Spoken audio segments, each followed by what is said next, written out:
Alrighty, we are live and in living color. Welcome to another fantastic episode of This Week in Reselling, where we interview special guests each and every week from different walks of life in the reselling world. Here we'll discuss the highs and lows of reselling and dive into great conversation. We're positive that you're going to hear something that is going to help you become a better reseller. I'm your host, Ray, and I am not joined with my co-host, Dustin, like always. I don't know where he is right now. I did send him the link, so hopefully he pops up at some point. But guys, I am super excited for today because I have, one of the things that I always in the intro, something that's going to help you become a better reseller. And I think I got the cheat code for you right now. I got the contra code. I got the cheat code for everything right here. I'm here with Paul and Faith with my Reseller Genie. Guys, if you don't know who Paul and Faith are, they are the creators of this amazing accounting tool. What would you call it? What would you call the Yes, it's the accounting solution for resellers. The accounting, listen to that, guys. The accounting solution for resellers. So we're going to learn a lot. So before we get started, let's introduce here with Paul and Faith. For the people that may not know you guys, could you give us a little brief introduction of who you guys are, and we'll get really down and dirty with my Reseller Genie here in a little bit. So I'm super excited. I don't know. I love, if people don't know, we were talking a little earlier, and my full-time job, I do accounting work on the side. Or that's my full-time job, not on the side. I do reselling on the side. But anyways, I know how much a good tool like this is in my Reseller Genie. And for the people that are not good with numbers, are not good at taking, I don't know. It's a lot to go into. So please introduce yourself, Paul and Faith. Yeah, first of all, Ray, thank you so much. And Dustin, wherever you are, thank you guys so much for having us on your channel. We're really, really excited to be here. Ray reached out to us several months ago asking us to be on the channel. And unfortunately, we had to say we want to, but we won't be able to until after tax season because that was just a really, really crazy season for us. But here we are, and we're really, really grateful to be here. So thank you guys for having us. My name is Faith. This is my husband, Paul. We've been married for 6 years. And Ray, I don't know if you want us to go into like how we started my Reseller Genie or if that's all you want for right now. Sure. So Paul, Faith, so let's talk about how you've been married for 6 years, right? Yeah. And just give a little intro about yourself. Like, what were you guys doing before Paul met Faith, before Faith met Paul? How do you guys meet, fall in love, get married, and then you have this amazing idea of, you know what? Let's make an accounting software for resellers, because that's there's a lot that goes into that. A lot of behind the scenes. It's intense. So I just want to know that origin story of how that even got there. And speaking of origin stories, we have Dustin in the building coming in with this 56K 720p camera, or what? I don't know. 720. Come on. There you go. Dustin, this is Faith and Paul, How's it going? creators of my Reselling Genie. So we want to get into that, talk great, all the logistical things. I know we're going to get really nerdy, so bear with us. And I'm telling you guys, this is going to help you regardless of what you're doing, and, reselling wise. And I know Faith and Paul are so nice that they are one of our sponsors on the podcast. So if you want to try using my Reseller Genie, you can use the code NashvilleFlippers, all caps, and you're going to get 15% off your first month. You don't even have to use our code. You can use anybody else's code. We just want you guys to... No, guys, use Nashville Flippers code. Yeah, use our code, of course. We're going to push for you guys. I want you to know that this is a tool that is incredible, that you need. If you're terrible at keeping track of everything, this is a game changer. So back to the how you guys got started. Sorry, I'm going on tangents. No, you're good. I'll let you go first. Yeah. So we can go back to how we met. We met when I was senior in college. We got set up on a blind date by a friend, a guy I used to play basketball with. Oh, man. neither of us thought this would be the guy who was going to introduce us to our future spouse. I view this guy like I would one of my little brothers. I love him so much, but I would never trust him with any part of my life.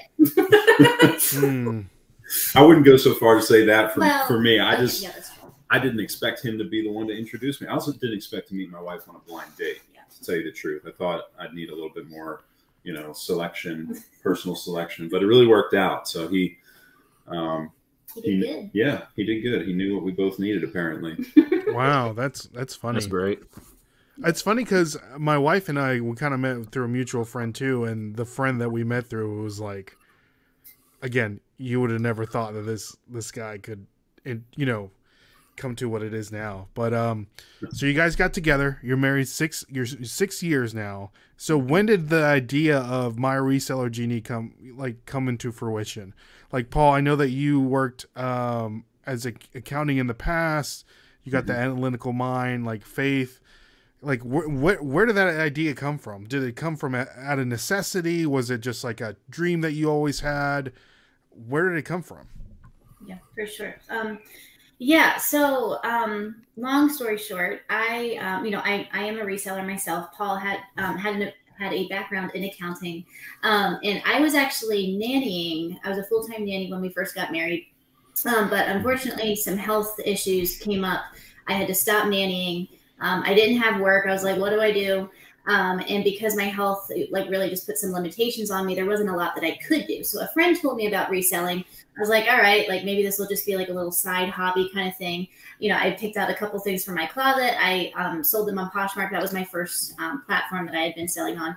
Now I'm on eBay and Mercari and other ones. But I quickly fell in love with it, with reselling, and I became addicted to it. I went to my first thrift store and I was just sold. So anyway, with that, I also joined a couple of Facebook groups, that were for Poshmark, eBay, whatnot. And they were all just kind of saying some of the same things. And the folks, that were bringing up things like accounting and numbers and taxes and all that, they were just basically saying, I don't know what I'm doing. I'm freaked out. I'm scared. I don't know what I'm supposed to be tracking with my numbers and all of that. And so that just kind of stuck in my head and stayed in there. And obviously I was kind of in the same boat because my first tax season rolled around and it was a disaster, guys. It was so bad. I didn't know what I was doing. And thank God Paul was working in accounting, and he came home one day and he's like, oh, my dear, I need to help this poor woman.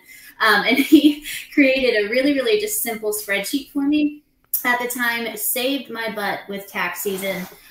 It was fantastic. Fast forward about a year after that, COVID hit. He lost some hours with his job in accounting. He didn't lose his job, thankfully, but he did lose some hours. And so we looked at each other one day. It was at the onset of COVID. We looked at each other. He had been looking for work, and, I'm still engaging in these reseller, Facebook groups where everybody's just saying, I don't know what I'm doing with numbers and all of that. And I was like a full-time reseller at the time.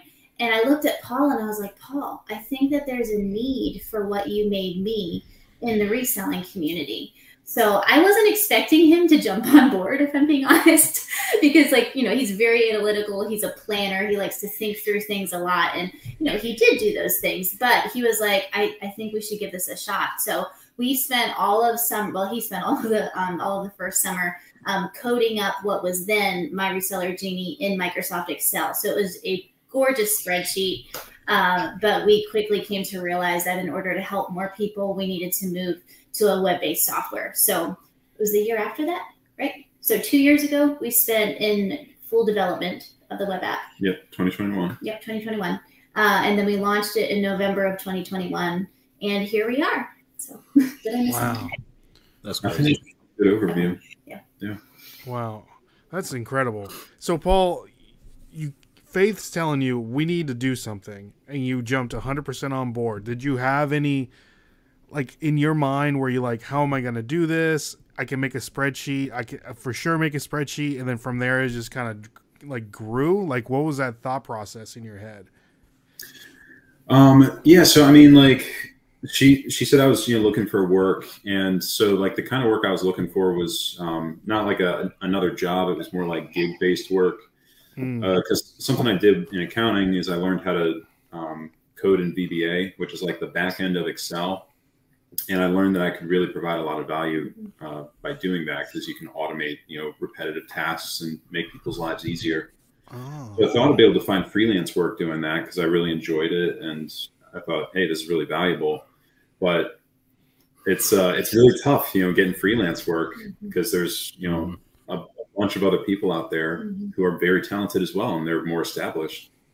So, I mean, with Faith's spreadsheet that I'd made a couple years before, I'd already kind of thought through the problem and figured out, here's how we set it up in order to, calculate the information you need for your inventory. And it was kind of it wasn't really something that was difficult to think through. It was just like, I needed to commit to, I want to put in the time to try and make this an Excel spreadsheet that doesn't really feel like a spreadsheet. So like with that spreadsheet, you didn't really, you didn't mess with formulas at all. You entered everything through forms, and used it was very to click easy around. to use. Interesting. It was very easy to use. So it was a sweet spreadsheet. It just like, I knew it was going to be a big investment in time. But after, falling flat on my face so many times applying for these jobs, and, you see there's like 100 other applicants, it's like, why would anyone look at me? The market's just saturated. And so it was just like, yeah, there seems to be a need here. So let's see if we can make it work. And yeah, we found a lot of people were, interested in trying out the spreadsheet. We got some beta testers, and they helped us, kind of iron out some bugs. And yeah. Rest is history. Yeah. So from there, where did the web app come into play? Like, did you know how to do any of that, or was that something that you were like, did you have a friend, someone in your family? Because that seems like to me, like the idea of developing a web app, it's like, man, this sounds crazy, Yeah, it's it was quite it was pretty crazy, actually. So we had a decent bit of success selling our spreadsheet, and we'd also had some savings set aside. And so like, I'm interested in coding and programming. I knew how to do VBA, but web development was outside of what I was comfortable with. And I was just like, hey, if we're going to build this, we want to build it right. So we actually hired a professional developer, and kind of used the cash we made from selling the spreadsheet, and then also savings, just to bootstrap it. And it's been a long process. Yeah, it's been a long process. We learned a lot along the way. It was a lot more than we were expecting it to be. Just like to get to kind of the first version, the first like production rollout. Yeah. But then we've been building on it since then. So, it's amazing, like over time, how things grow if you just work at it every day. Yeah. That's awesome. And that goes to anything, right? If you work on something every day, it's only going to get better. And one of the things that I really enjoy about Reseller Genie with you guys is it's always improving. You guys are always have new features coming out, and it's always improving, getting better. And I should have led with this, but for someone who doesn't know what my Reseller Genie is, could you kind of give a brief introduction on that? My apologies. I should have led with that.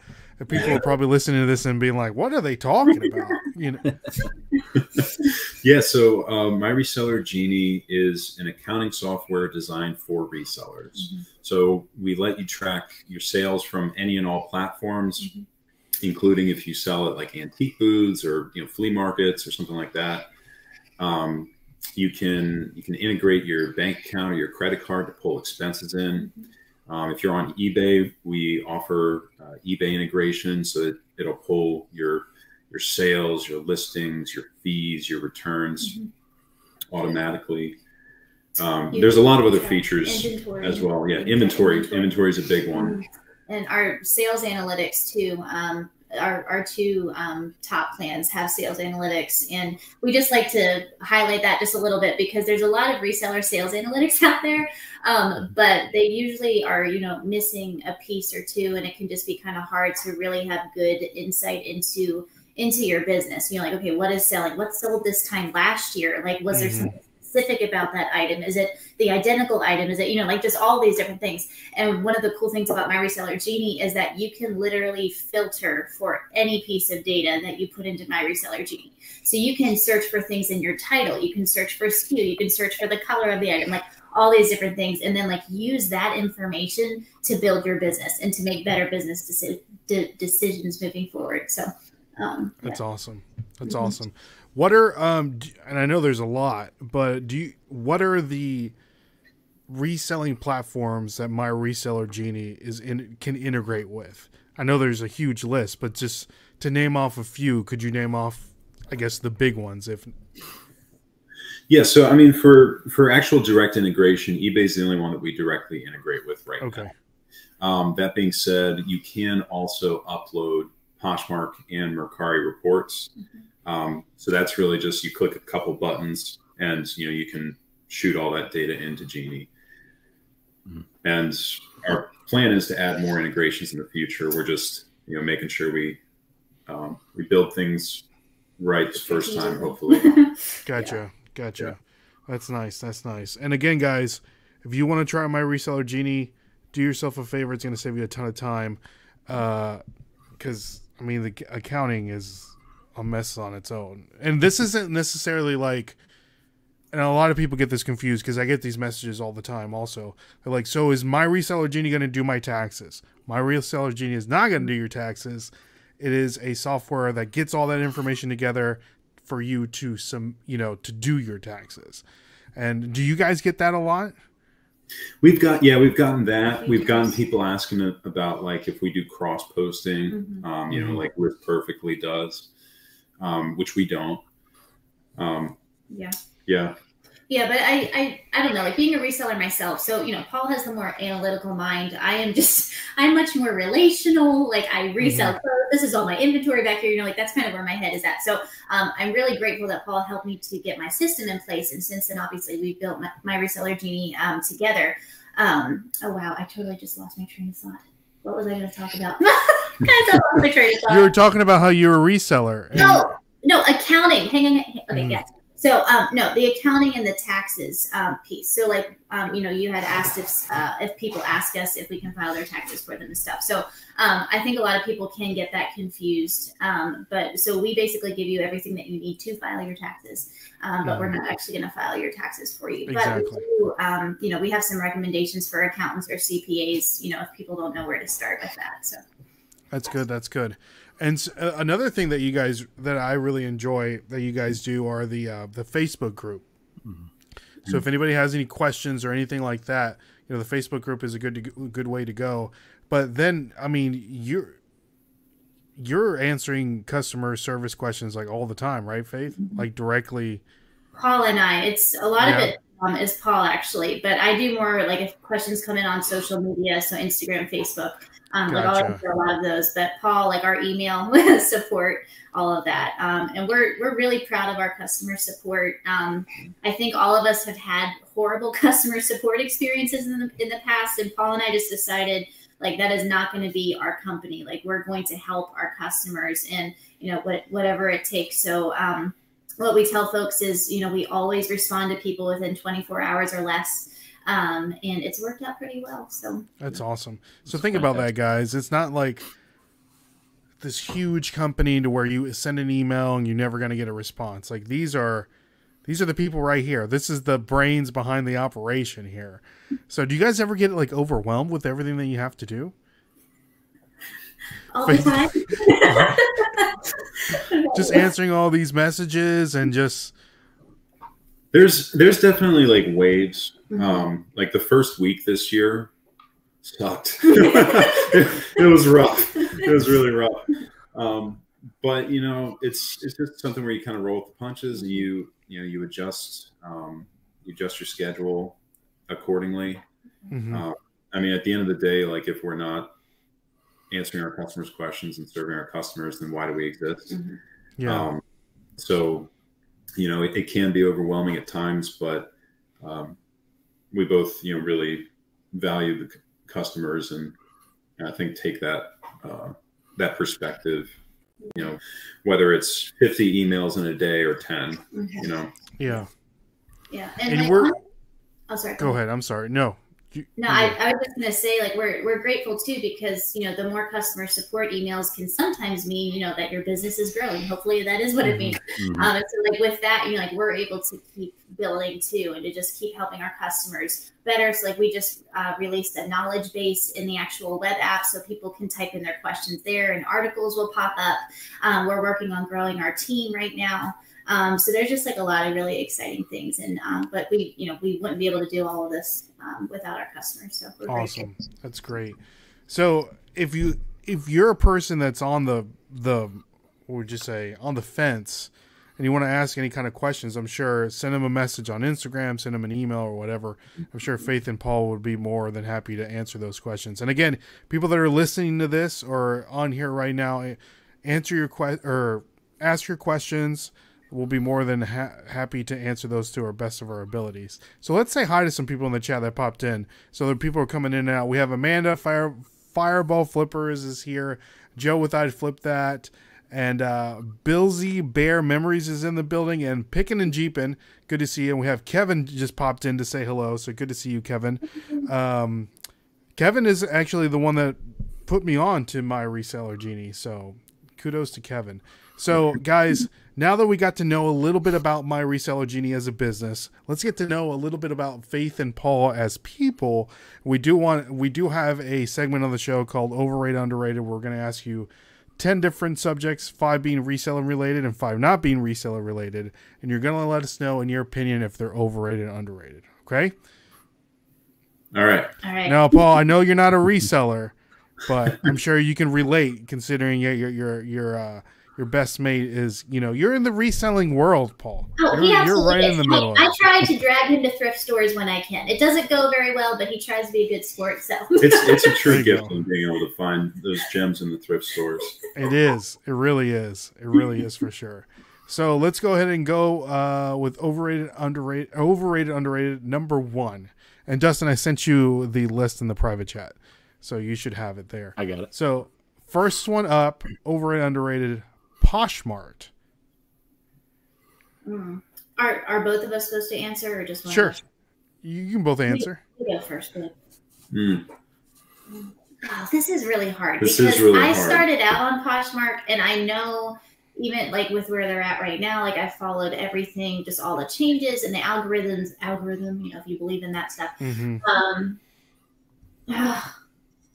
Okay, I'm going to say something, and hopefully it's not going to make a few eBay sellers upset. For eBay sellers who are wholly and only eBay, I would say that you guys underrate the power of Poshmark. That's my Really? answer. Okay. Okay, so oh man, it's tough. All right, I'll say maybe underrated.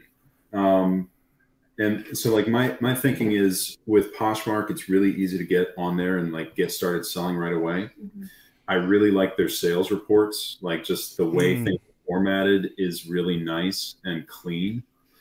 I do have some gripes with the sales reports because they don't include canceled sales, but we're getting too detailed here. Yeah, I like it. No, I like this. I like this, Paul. I'm with you, man. I'm with you. I'm right there with you.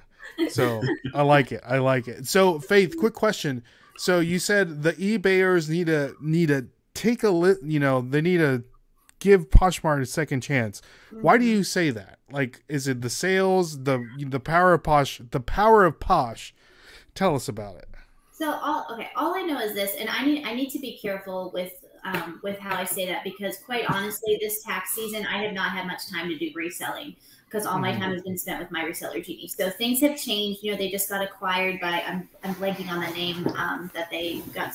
Some big company that we've never heard of. Like, there's a lot that's changing right now. So I need to say, like, take what I'm about to say with a grain of salt. But back when, so last year, you know, the years before, when I was doing great on Poshmark, it's just guaranteed that if you list a minimum of 5 new, for me, clothing or shoes items every day, you're going to be making a lot of sales.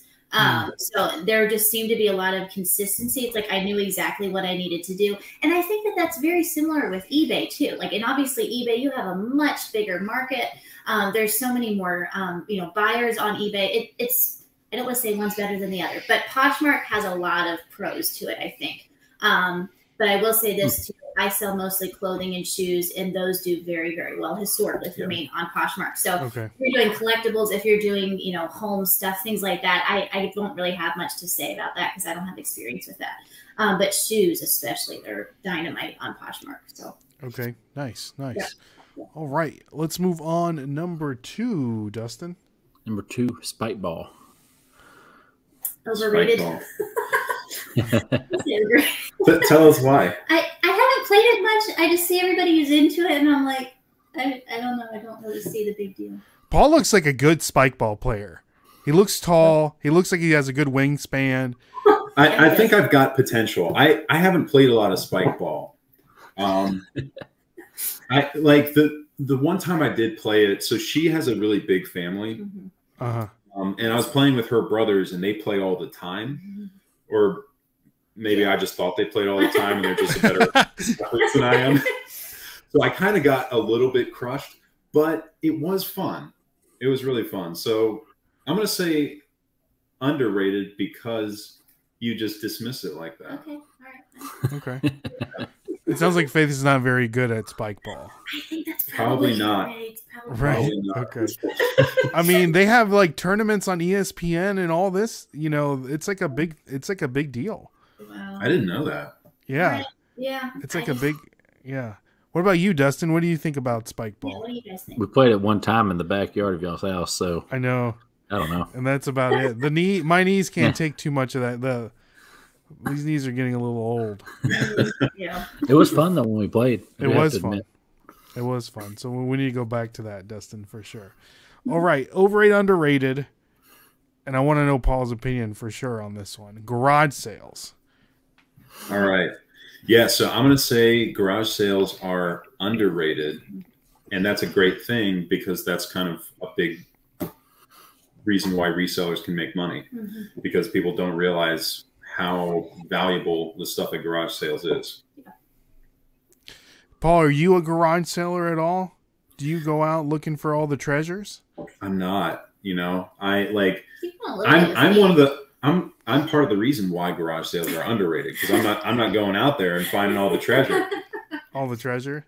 Yeah. Buying all the I feel like Paul, I feel like you collect something, but what is it like what's like your hobby? Like what do you like to do for fun? Are you like watch movies kind of guy, or are you like collecting like baseballs or from like what is it that what is Paul's hobby? He likes to code on Microsoft Excel. Okay. That's a good, I like it. All right. So like in terms of, if I were to say like, what do I collect? I'm probably not a true collector, but I do kind of collect fountain pens. Yeah. Really? Okay. Yeah. Huh. Yeah. So actually like my love of fountain pens came from, when Faith and I met, I'd started a company making, pens, like custom wooden pens. Really? Oh, that's nice. Absolutely. What kind of wood is that? Is that mahogany? Cherry? This, Coca-Cola? This isn't Coca-Cola. I don't actually remember what this is. It's been a long time since I've made pens because no, it's not. But yeah, that kind of like got me into pens. And so like I've got a couple, cool pens that I've accumulated over the years. But yeah, I really like writing with a nice fountain pen. Ooh, I like that. That's awesome. So we can't buy those pens now, right? Yeah, the company is no more. You know what we should do? Okay, I have yet to do my first live whatnot auction. We should advertise it, picking one of your pens as like, one of the opening things that we try to auction off. I'm all for it. Like I want Paul Resell Genie. I'm all for it. What are Dustin, do you remember that brand of pens that we always looking for? Couldn't even tell you. Oh man, I got one in the garage actually that I found in the garage sale. Are you familiar, Paul, with like the brands of fountain pens that are? There's one that we always Mont Blanc. Mont Blanc. Yeah. They're a big deal. Okay. Yeah. Yeah, those are the ones we usually look for wherever we're on a garage sale or on anything. We look for Mont Blanc. That's what it is. Yeah, because they're like, I think like a cheap one's like $200, something like that. Yeah, they've really built a prestige brand. Are they overrated or underrated, Paul? Mont Blanc. It hurts me to say it, but I think they're probably overrated. Okay. But I mean, that's just kind of the nature of like when someone emerges as like a luxury prestige brand. Like the reason they got so big is because their product's fantastic, right? Mm-hmm. And then eventually they get to a point where people like there's this what's the word? They get too mainstream. It's like there's a power connotation almost with owning that particular brand, and so then people pay more than it's actually worth. Mm-hmm. Gotcha. Because like you're paying for a name, or just it's like let's say like an iPhone. Like the iPhone is probably not necessarily the best cell phone that you can buy, but you want to buy an iPhone because you want to have an iPhone. Yeah, like the same thing. Yeah, and so like a Mercedes or Cadillac, they're not probably the best car, but they have this reputation of class and prestige, if you will. Yeah, great phone, great cars, but you're not paying for additional value. You're paying for pretentious. That's funny. Yeah. That's a word. Yeah. Pickin' and Jeepin' just dropped $5 super chat. Thank you so much, Pickin' and Jeepin'. They said, put it towards your van fund. All our super chats go towards us purchasing a van from our reselling business. Nice. So we're getting there. We're getting there. That's fantastic. So, or an SUV. SUV. 3 hubcaps now. Yeah, we're getting there.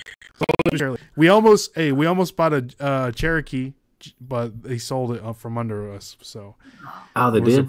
Yeah, I was gonna buy it too. $4,000 for a really nice cheap Cherokee, but anyways, Faith, overrated, underrated garage sales. I'd say underrated too. And honestly, I don't have much to add to his. I think the way that he said it was exactly right. Okay. And anytime I've gone, I don't know. There's so many treasures to find. There you go. So we're talking about collecting stuff, Faith. Paul's over here collecting fountain pens. What is Faith collecting? What is her hobby? What does she do? Are you a Tupperware kind of person since Paul's collecting pens? Like, what are you? That's hilarious. Okay, so I haven't actually gotten a new one in a while, but I've done a lot of overseas travels. And before I met Paul, I was actually on the road, whatever, to become a professional musician. Flute is my main instrument, not the coolest of instruments, but it is pretty.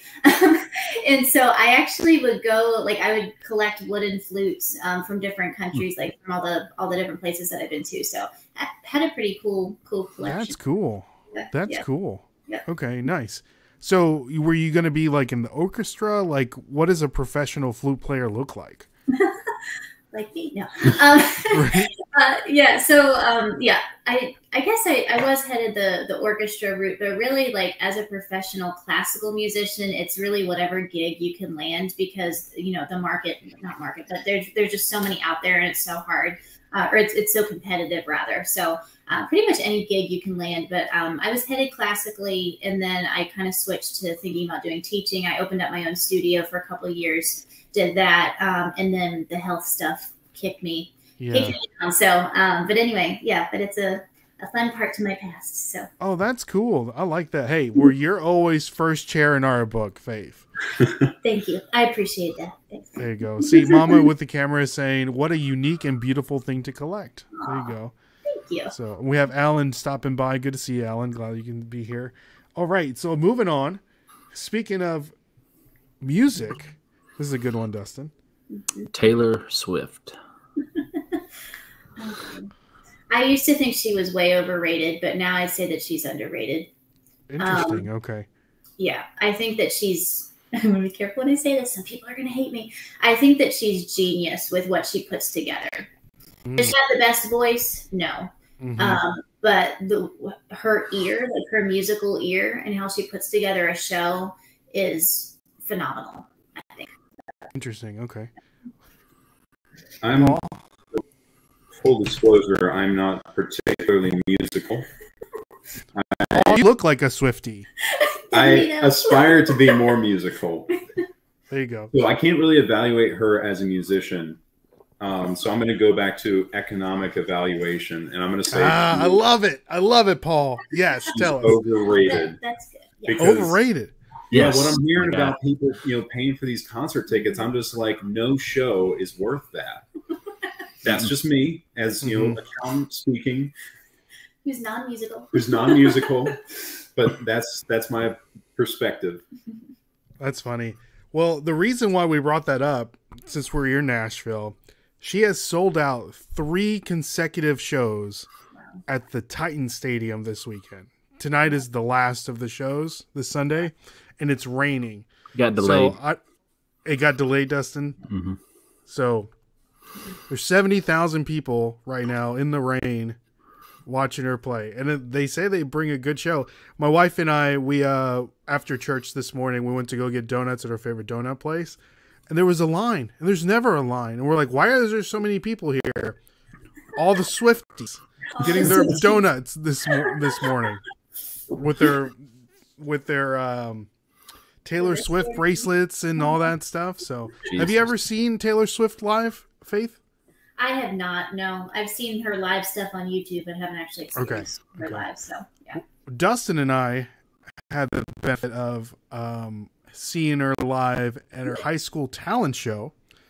Yep. Because she went to, we graduated, or I don't think she graduated or whatever. What would you call it? No, she didn't. She tried to walk with our class. She was in my class, 2008, and my gosh. We wouldn't let her walk. So she left freshman year, tried to come back in 2008 to try to walk. We denied it. Wasn't happening. Dustin's a hater. Yeah, we are, because she ruined our playground. So. Oh, that's not good. A fan. That's wow. Yeah. Yep. So, yeah. So Taylor Swift, the locals, they're just haters. All the locals are just hating. Oh, absolutely. So, well, and there's a lot that I don't know. So. Yeah, there you go. Speaking of haters, we got Paul the Philly Flipper in the building. He says, for Dustin's camera fun from the second most famous Paul on YouTube. There you go. Hey, one day I'll have a 4080p camera. There you go. 4K. Crazy. Is that more than 4K, Dustin? Yeah, I don't know. I just made that up. So. Okay. So, moving on. Overrated, underrated. Number 5, Whatnot. And I want to know what Paul thinks about Whatnot. Go for it. Oh gosh. With the analytical side of it's still the Wild West. Trust me, people are doing crazy stuff on there.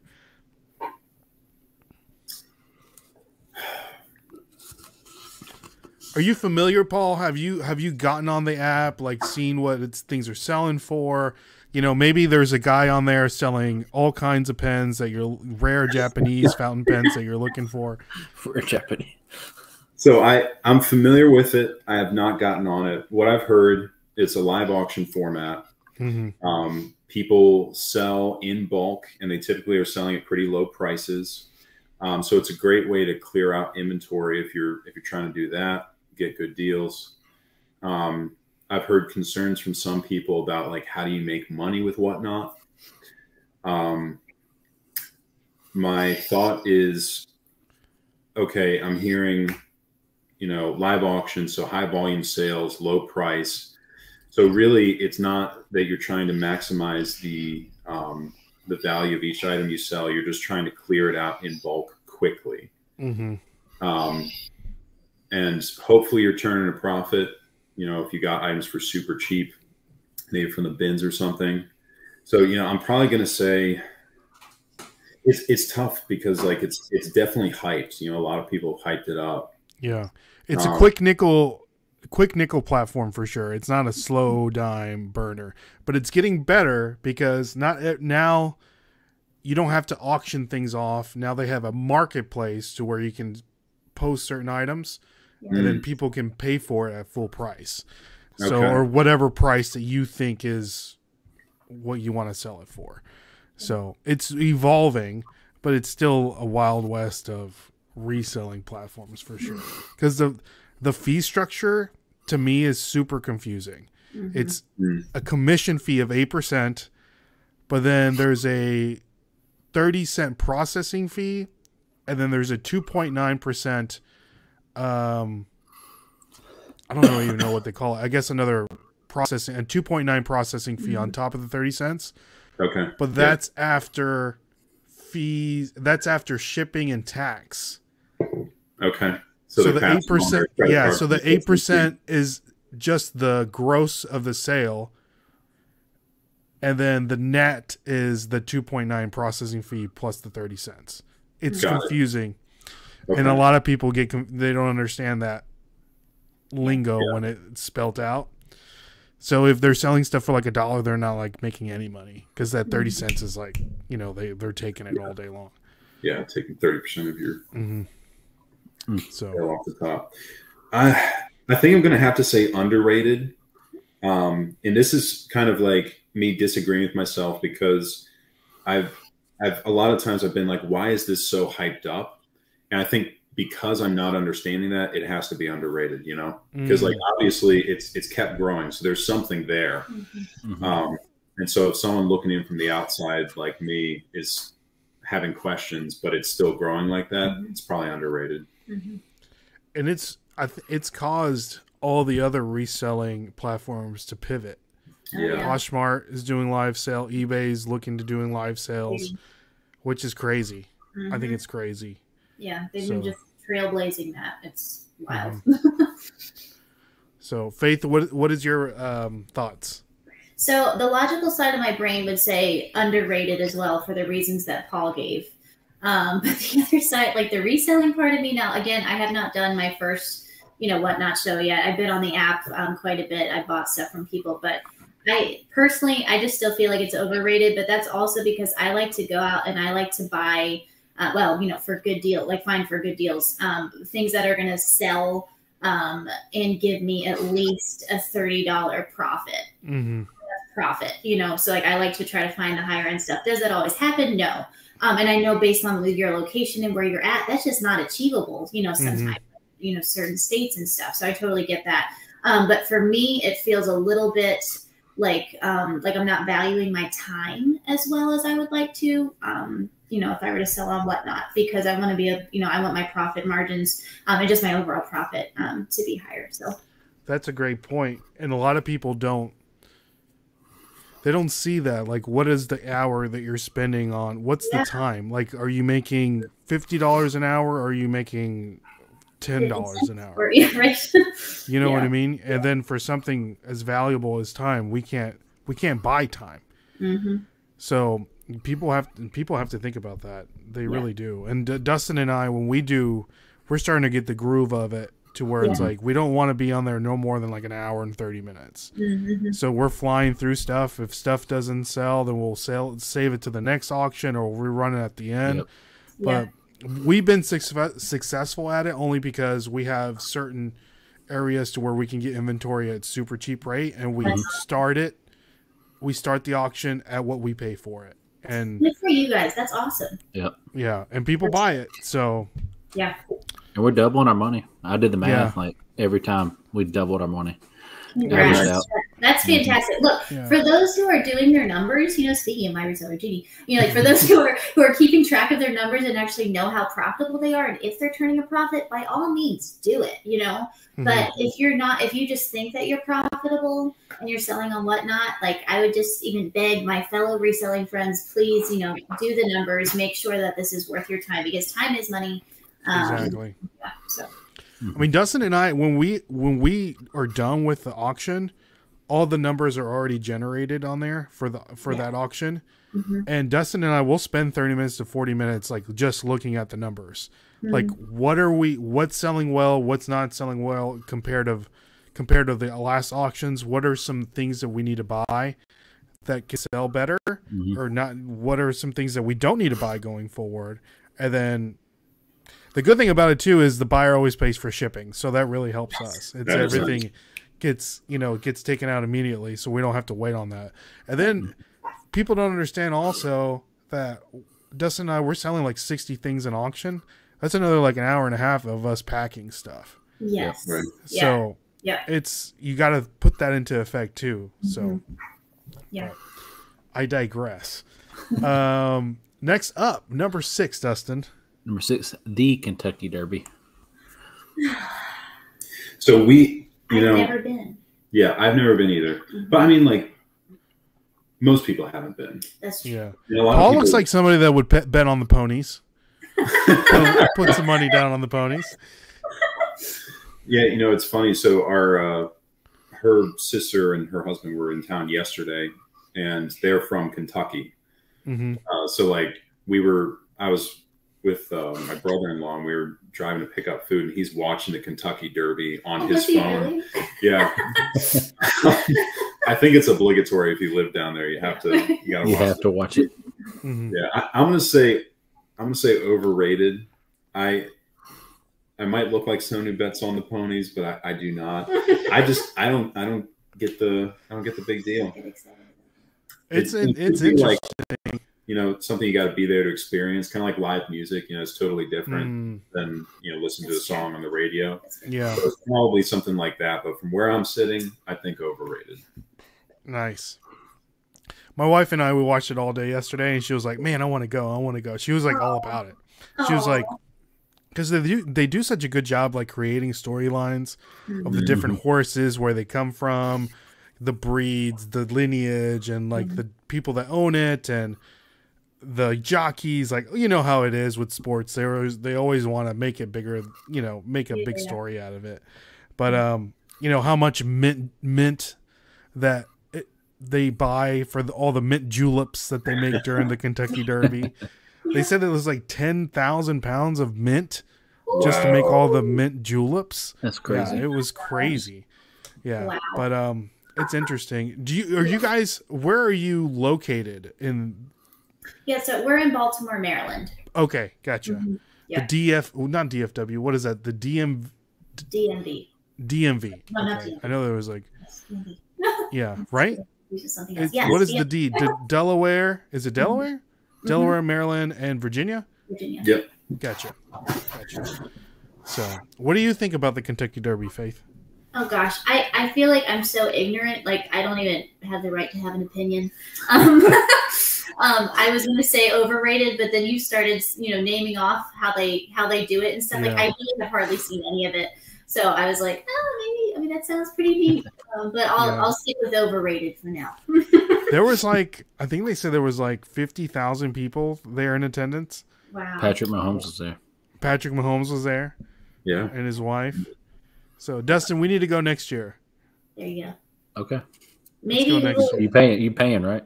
Maybe we'll change our minds and come meet you guys there. Yeah, there you go.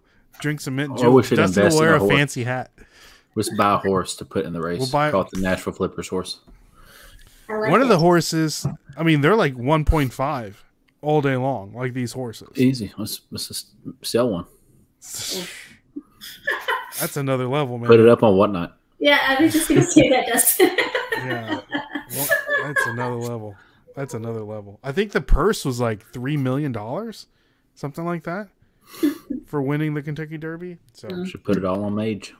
there you go. All right. Next up, number 7, the Goodwill. Oh gosh, I feel like my answer would have been different a year ago. I would say underrated, but you have to know which ones are good. I feel like there's a lot of people, everybody just says, "Oh, Goodwill's amazing," and at least my experience here in Maryland, about half of them are usually really good, but the other half, they're just like flops, and they're in close proximity, like some of them within 10 minutes of each other. So I don't know. I would say underrated. I love Goodwill. So. Okay. Yeah, I'd say underrated as well, because I've seen her go into a Goodwill and come out with, a couple $100 worth of inventory. And I go into the Goodwill and I don't see a couple $100 worth of inventory. It's an art for sure. Yeah. Yeah, I mean, I bought some clothes for myself at Goodwill, but I've never thought I'd be able to turn a profit on this. Yeah. So It's underrated. funny. Yeah, it's you got to be a special person to kind of almost like tunnel vision, find the profitable items, like a scavenger hunt, right, Dustin? Yeah, a little bit. Yeah. Yeah. So, all right, moving on. Number 8. This is a good one. I don't even know if you have one of these close by, but We do. I hope you do. Crumble cookie. So, but we haven't had we haven't been there. We've had Insomnia Cookie, and then Crumble Cookie opened closer to, or not closer to us, but close to us, and we have not tried Crumble Cookie yet. what is Insomnia Cookie? Insomnia Cookie, right? Yeah, so Put you to sleep. It's put you to sleep. No. So it's local to Baltimore. I don't think they have locations elsewhere. Okay. But their shtick is that they deliver cookies like at midnight, any night. 1, 2, Oh. So yeah, you can get cookies delivered to your door at like 3 in the morning, 4 in the morning. Mm-hmm. So that's what Insomnia Cookies. People love it. They're great. Yeah. And they will bring you milk too. Oh. yeah. Fresh milk and cookies at 3 a.m. It's amazing. You're up listing late at night. Order some Insomnia cookies. That's awesome. Yeah. Okay, that's underrated for sure. Yes, yeah. But Crumble Cookie, I've heard amazing things, but I've not. Yeah. tried it. What's the model? Like, what do they do? It's probably the same deal. They have Like giant cookies. yeah, they have like these huge cookies, and I think the shtick is that every week there's like a new rotation of cookies. Ooh. That was every New month. flavor. Was it every month or every week? It's every week. Nah, man. Yeah, it's every week, Nah. Dustin, because Brittany, that's one of the first things she does every Monday morning is she checks the app to see which cookies are available this week. So that's the shtick. So it's like, oh, I want to try this one, or I want this one, and I got to get it this week, or else next week they're not going to have. You know what I mean? Okay, It's like if that's Baskin Robbins only had like 10 flavors a week, and then they just rotate the flavors. Keep rotating. Yeah. So I think that's the that shtick. sounds underrated. We got to check that out. Yeah. Yeah. And then, And they got ice cream too. Oh, ice cream? Their ice cream there is solid. I've never had their ice cream, Did Dustin. they Yeah, do you like can buy it ice in cream like- sandwiches with their cookies? Oh. I bet you can make it. I get the ice cream and then That sounds amazing. Oh like- man. Sounds like Cookie, guys. 10,000 calories. Yeah. Yeah, how big are the cookies? Yeah, they're huge. They're like, they're enough. You can cut them in fourths, and it's like a size of a regular cookie. isn't that what their calories are based off? Is that fourth? Yeah, like the fourth. Yeah, Wow. yeah, they're huge cookies, and all the businesses buy them. You know how it is. You bring them into the salesmen bring them in. They're trying to all that stuff. So it's one of those things. But That's awesome. Crumble cookie. All right, number 9, the Goodwill bins, overrated, underrated. So again, I'm a little ignorant about this. I've been to the bins for sure.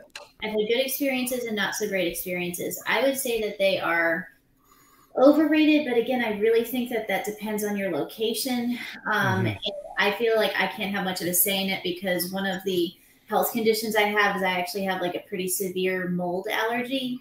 Yeah, we don't want you in there. Yeah, I mean, I've done it and you can do it, but then, you're going to pay for it. Obviously, when you go into Goodwill, same situation, but there's not as much because there's some, things have been kind of shaken off and dusted off a little bit at least. So hopefully. So, I don't have that. I can't say too strongly about that. I would say a little bit overrated just based on the stories that I've seen from people and the things that I've heard. So It's a lot. It's a lot for sure. Yeah. It is. Paul, are you getting down and dirty in the Goodwill bins? I've never been to the Goodwill bins. I watched a Harry Tornado video where he went to the Goodwill bins. He found some good stuff there. Yeah. How about you guys? What do you guys think of the bins? It's a lot. It is a lot. It's super overwhelming. You really got to zone in. Yes. The first time I took Dustin to the Goodwill bins, he was like, I got to get out of here. The Like, he kids was so report this off the overwhelmed. floor. I mean, I didn't know what to think. Yeah, there was moms crazy. bringing in their kids with their lunches off to the corner, just they spend the whole day there. Nope. People And going it's- nuts. The carts come out. People just start running. I'm like, what is Yes. going on? Right. Yeah, It's that a sounds lot. stressful. That sounds like a stressful way to make money. Mhm. We found some Overrated. stuff. Yeah, there you go. I mean, we did find some stuff, and it is by the pound, so Yeah, the prices you can't ignore those. Like those are fantastic. yeah. Yeah. So We've never done it enough to really give a good yes or no, because again, it's that time factor, right? So people are spending their whole day there. They're spending 8 hours a day, like it's their full-time job, right? Mm-hmm. They're spending 8 hours a day. So what is that 8 hours actually getting you? What are you making out of those 8 hours? Are you making $100 after taxes and all that stuff? Or are you making like $20? You know, it's kind of a give and take. So Dustin and I are lucky enough to have a Amazon distribution center here in Nashville. So all the liquidation goes everywhere. So we can literally spend 20 minutes in one of those places and hopefully come out with like $1,000 worth of If stuff. it's a good day. If it's a good day. And That's we know awesome. if it's a good day because we've done it for so long. And literally the 20 minutes that you're there is the most crucial time because it's stuff's not being restocked. It's you go in and find stuff and then you're out. You're in and out, you know? So yeah. All right. So the last one, overrated, underrated, number 10, Dustin. Game shows. All right, I'm going to say underrated, because I don't watch game shows, and so I don't think of them as like being particularly fantastic. But usually, if I see a game show, I'm watching it. Like if it's on TV somewhere where I'm at, I'm into it. So for that reason, underrated. Okay. Paul, what's your favorite kind of game show? You must what are you guys like in your like early 30s? Like late 20s, something like that? Yeah, late 20s, early 30s. So like Nickelodeon, did Nickelodeon have any game shows? Like us growing up, we're a little older. So we had like Figure It Out, Double Dare, like those Nickelodeon game shows, you know, like Legends of the Hidden Temple. Those are like super nostalgic to us. But what kind of game shows is Paul watching? Steve Harvey, Family Feud. I've seen some Family Feud. Family Feud. Steve Harvey, he's a funny guy. Have you ever watched Wipeout? Yeah, for sure. That's a game show, right? Does that count? Yeah, that counts. I like Wipeout. I think Wipeout, like American Ninja Warrior kind of I miss stuff. some American Gladiators. Every time I went to a hotel, I'd watch American Ninja Warrior. Isn't it weird with the stuff you watch when you're in a hotel?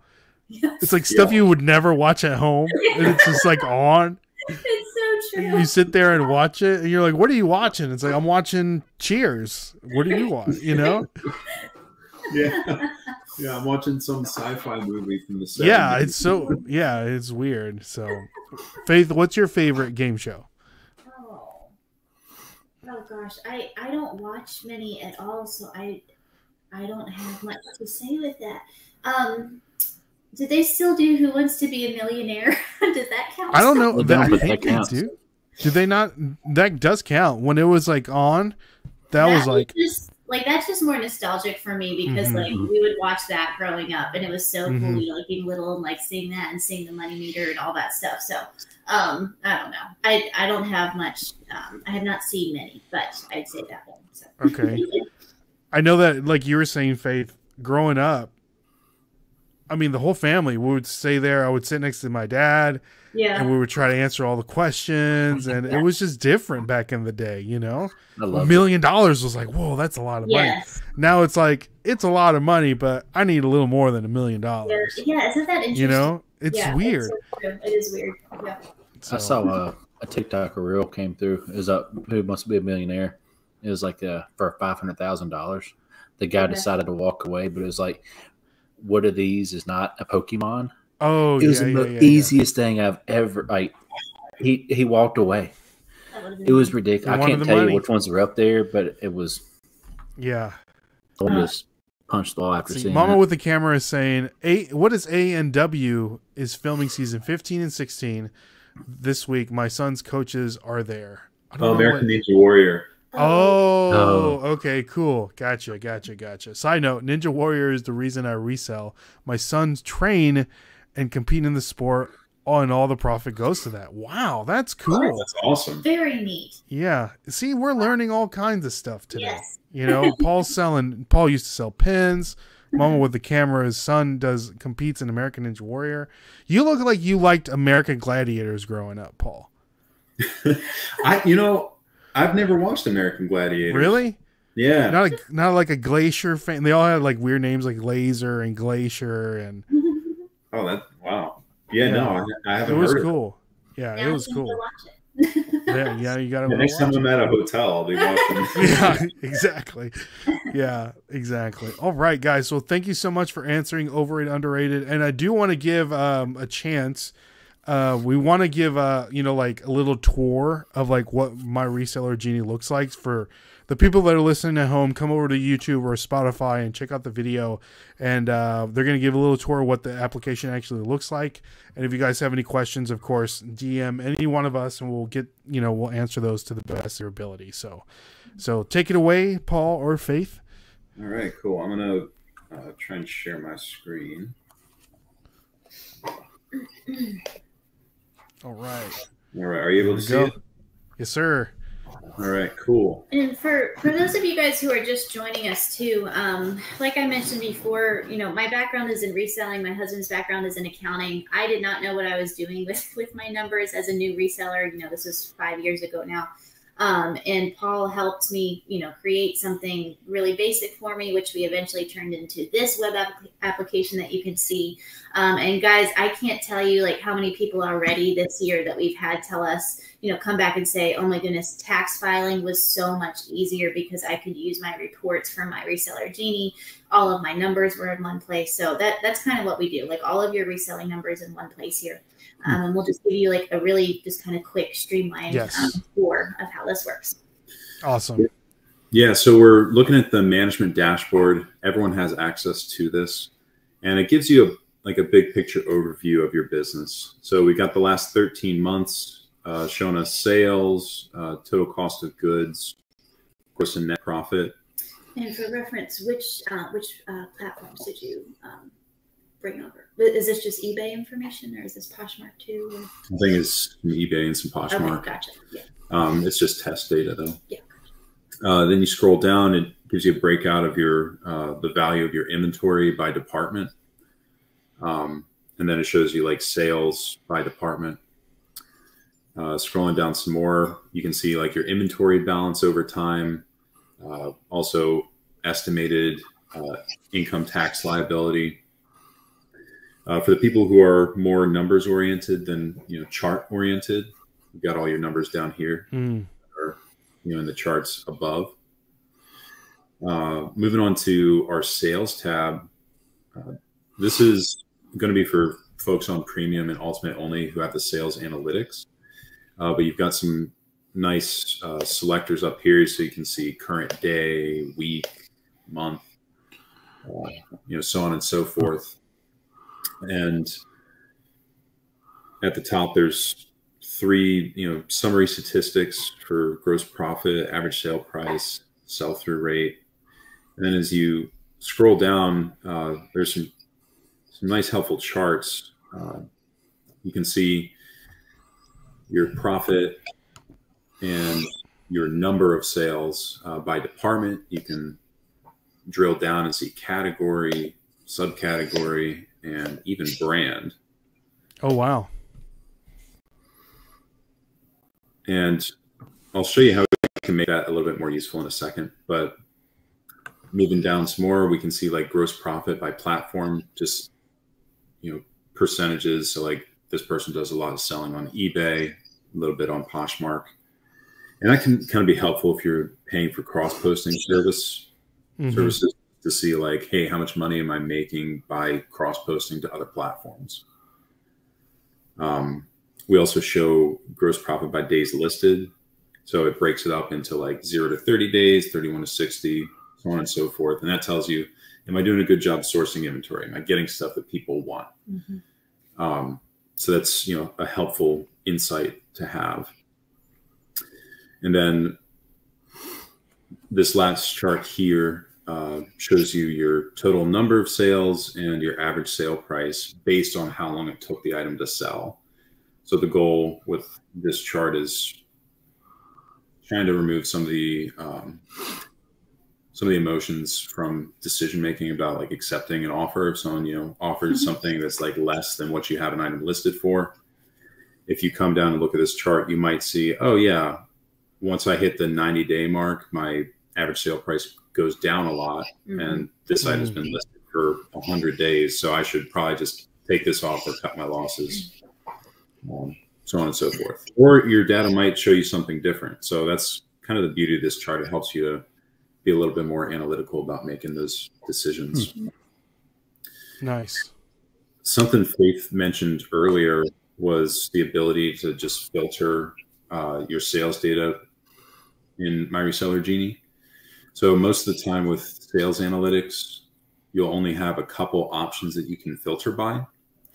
But with Genie, you can filter by any information that you're tracking in Genie. So like item title, department, category, subcategory. You know, this is like a long list that you can use to filter. And so when I type in, you know, item title contains black, so that's going to show me only the items where black is in the item title. And all of these charts above update with that information. Oh, wow. So then, like, remember, before subcategory is pretty overwhelming to look at, but now it's a lot cleaner, and we can, you know, we can see like, all right, blazers and suit jackets, you know, $190 of gross profit. That's just like a little bit of a flavor of what the sales analytics can do for you. We mentioned you can track inventory in My Reseller Genie. You don't need to, it's optional, but if you use the accrual inventory method, My Reseller Genie makes it easy for you. It does all the math for calculating inventory balances, which is, you know, important if you're using the accrual inventory method for when you file your taxes. And something I didn't mention before, all of these data tables, it's really easy to download them. If you want to back up, or maybe you're a spreadsheet wizard and you want to do some extra analytics that's not in My Reseller Genie, it's just one click of a button and you've got a backup of your data, which is pretty sweet.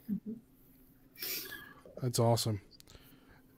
We can blow through cash reconciliation. A lot of people don't do this, but if you do want to reconcile a business bank account, we do have that ability, so you can see that's good. money your business has. And then expense detail is one of the last tabs. So this is for premium and ultimate users, and you can connect your bank account, you can connect a credit card, and that information gets pulled into Genie automatically for you. Yeah, so all of your other business expenses, they can just come right in. Super easy to use. It's just going to make keeping your numbers organized really, really simple for you. That's awesome. Now, I know for some people, this may look like super overwhelming if they're not used to seeing any kind of this accounting information. Yeah. What do you know, like, I wouldn't say like the age range of your customers currently, you know, because I would say like someone that's a little bit older is probably a little more intimidated by using the computer and putting all this, and they're more like a pen and paper kind of person. Yeah. Can you say like the average, like, do you have that data? Yeah, we don't. If you had to guess though, honestly, we have quite a few. We have a big spread. We have a big spread, but there's a lot of people in their 50s and 60s using Genie. Yeah. Because a lot of people came over from GoDaddy, Gotcha. and then a lot of eBay sellers, because we've tapped into that market. So yeah, we have people all across the board. But I mean, I will say, if you are feeling intimidated, first of all, know that you're not alone.